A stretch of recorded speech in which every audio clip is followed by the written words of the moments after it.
Bagaimana? Sudah selesai anak-anak? Tadi kita udah mulai diskusikan apa saja yang harus kita diskusikan pada hari ini. Yang pertama, ketika Rasulullah mau wafat, itu apa saja yang terjadi di subuh terakhir Rasulullah mau wafat. Kemudian yang sudah saya diskusikan tadi lagi adalah proses pengangkatan Khalifah Abu Bakar menjadi seorang khalifah untuk menggantikan Rasulullah Sallallahu Alaihi Wasallam yang wafat. Kemudian yang ketiga, apa saja yang dilakukan oleh Khalifah Abu Bakar ketika diangkat menjadi khalifah. Nah, dimulai dari kelompok yang pertama, ya. Nanti yang lain melengkapi kalau ada yang kurang. Dimulai dari kelompok yang pertama. Ayo, Rizky dan kawan-kawan, coba kalian jelaskan ketika Rasulullah akan wafat, apa saja yang terjadi ketika di subuh hari sholat terakhir, sholat subuh ketika Rasulullah Sallallahu Alaihi Wasallam wafat. Ayo jelaskan. Baiklah, di subuh terakhir Assalamualaikum warahmatullahi wabarakatuh. Waalaikumsalam. Baiklah, di subuh terakhir itu Rasulullah memanggil sahabat Abu Bakar As-Siddiq. Beliau itu memerintahkan kepada Abu Bakar untuk menggantikannya sebagai imam sholat subuh.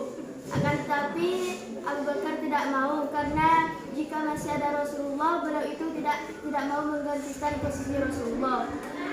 Lalu Rasulullah menjadi imam, dan ketika sholat sudah selesai, sahabat itu yang menjadi makmum semuanya menangis, karena Rasulullah itu menceritakan keadaan beliau yang mulai merasakan sakit. Ada yang lain? Ada yang lain?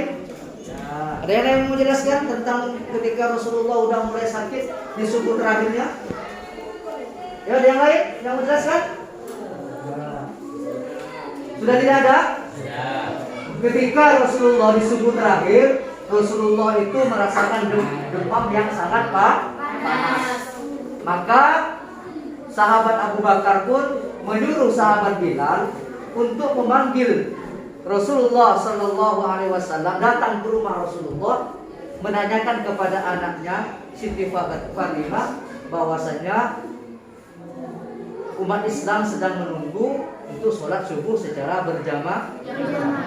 Tetapi Rasulullah mengatakan menyuruh sahabat Abu Bakar untuk menjadi imam.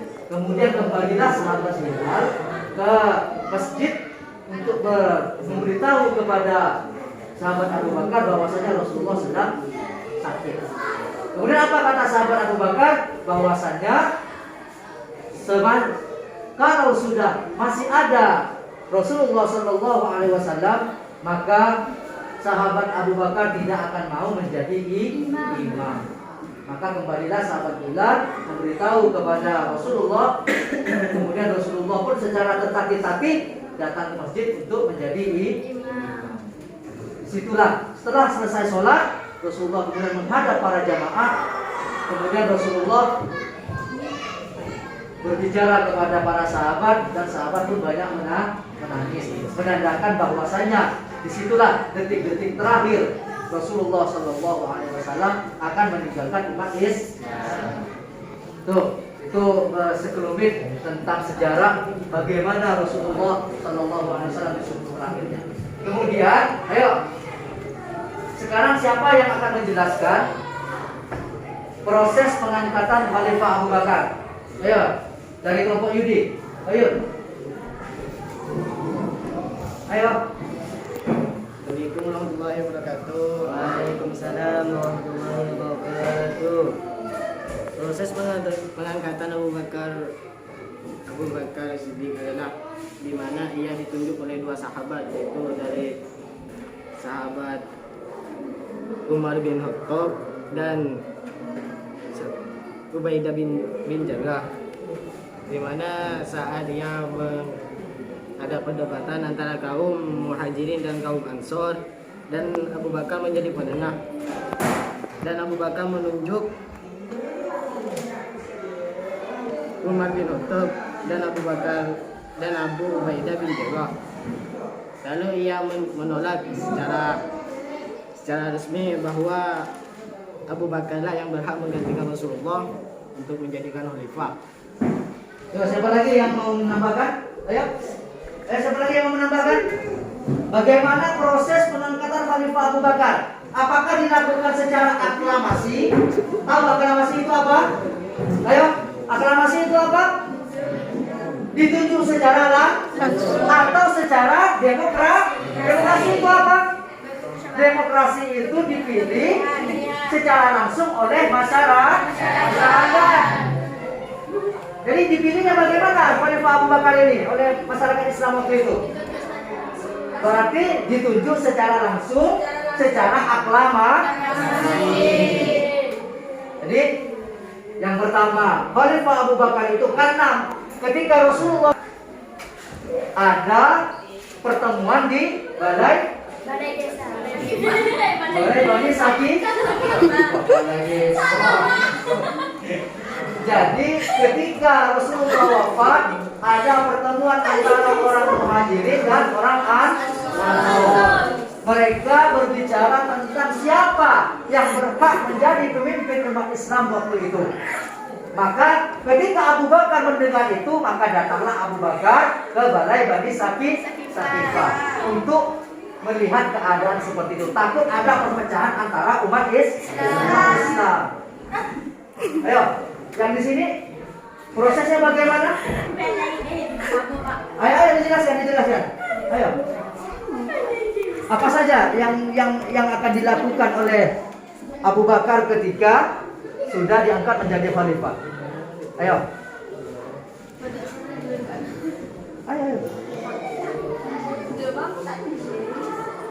Yang bisa dijelaskan apa yang bisa dijelaskan? Proses pengangkatan. Ayo dijelaskan. Ayo dijelaskan. Dibacakan.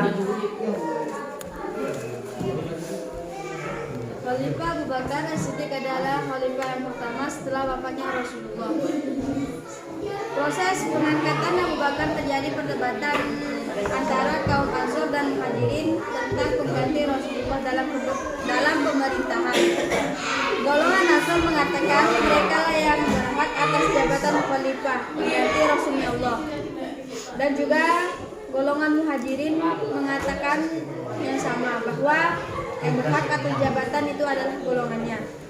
Ketika terjadinya perdebatan antara kedua kaum tersebut, Abu Bakar menangani perdebatan itu dan mengusulkan kedua sahabatnya, yaitu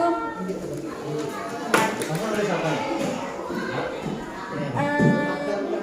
bin Khattab dan Abu Ubaidah dan bin Jarrah.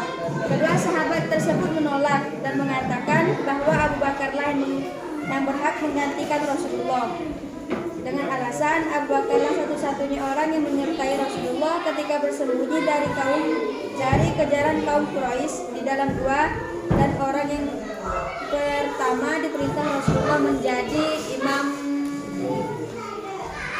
Pengangkatan Khalifah Abu Bakar itu dimulai atau dilakukan oleh umat Islam itu dilakukan secara aklamasi, artinya dipilih langsung tanpa proses ada pemilihan.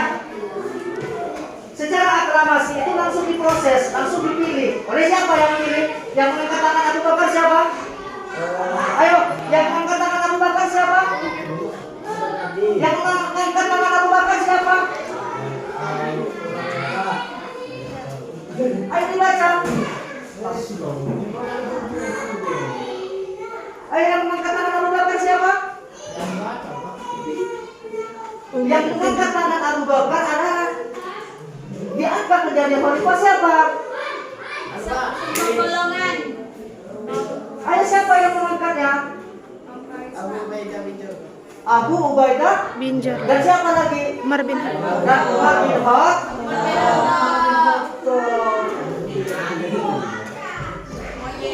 Jadi Khalifah Abu Bakar itu diangkat menjadi khalifah secara aklamasi, tidak langsung dipilih oleh masyarakat, tetapi dipilih langsung bahwasanya yang berhak dan pantas menjadi khalifah adalah sahabat Abu Bakar untuk menggantikan Rasulullah Sallallahu Alaihi Wasallam. Dan itu perlu diketahui, semua sahabat di situ tidak ada yang hadir. Di antaranya siapa yang tidak hadir? Ada Sayyidina Ali. Sayyidina Ali tidak membaiat langsung Abu Bakar. Kurang lebih 6 bulan barulah Sayyidina Ali itu mau membaiat Khalifah Abu Bakar untuk yakin dan setuju bahwasanya Khalifah Abu Bakar adalah pemimpin umat Islam. Nanti proses itu, cerita itu kita akan lanjutkan nanti setelah pertemuan yang akan datang. Terus selanjutnya, apa saja yang mendasari dipilihnya Khalifah Abu Bakar? Ayo. Pada zaman itu Khalifah mungkin harus berasal dari Abu Baik. Pendapat ini didasarkan pada hadis Nabi Muhammad SAW yang berbunyi Al-A'imma min Quraisy, artinya kepemimpinan itu ditangani orang Quraisy. Abu Bakar banyak memiliki keutamaan. Untuk orang yang pertama memeluk Islam, beliau adalah sahabat yang menemani Nabi Muhammad SAW pada saat hijrah dan bersembunyi di Gua Hira. 3. Beliau juga mengganti imam di saat Rasulullah SAW sedang wudhu. 4. Beliau juga keturunan bangsawan, cerdas dan berakhlak mulia. 3. Beliau sangat dekat dengan Rasulullah SAW, baik dalam bidang agama maupun keluarga. Sudah. Siapa lagi yang bisa menjelaskan apa saja yang dilakukan oleh Khalifah Abu Bakar ketika diangkat menjadi khalifah? Yuk sini. Yuk, apa saja? Yang pertama apa? Yang pertama apa saja yang dilakukan Khalifah Abu Bakar ketika diangkat menjadi khalifah? Yang pertama, mengatasi kemurtadan dan memberantas budi palsu. Yang pertama, memberantas kemurtadan, orang yang tidak membayar zakat. Kemudian itu adalah yang dinamakan perang Riddah, yaitu memerangi orang-orang yang tidak mau membayar zakat dan nabi palsu. Di antaranya siapa nabi palsu itu? Musailamah al-Kadzdzab. Dia mengaku setelah Rasulullah wafat, dia mengaku menjadi nabi. Itu yang diperangi. Kemudian apa lagi yang dilakukan oleh Abu Bakar? Kemudian apa lagi? Kodifikasi Al-Quran.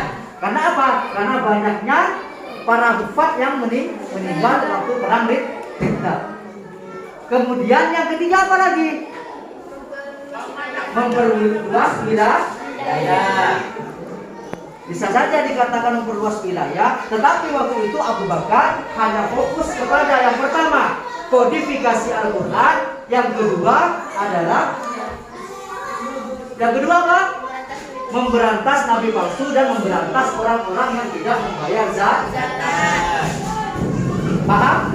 Ini untuk pertemuan selanjutnya kita akan mengulas kembali bagaimana proses terpilihnya Abu Bakar menjadi khalifah.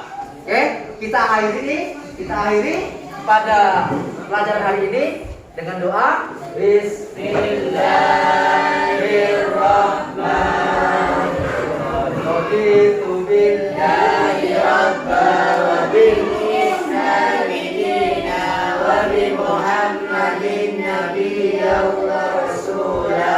Rabbi zidna ilman warzuqna fahman bi rahmatika ya arhamar rahimin. Walhamdulillahi rabbil alamin. Oke, kembali ke tempat semula. Kita akhiri pelajaran ini dengan ucapan Alhamdulillahi rabbil alamin. Assalamualaikum warahmatullahi wabarakatuh.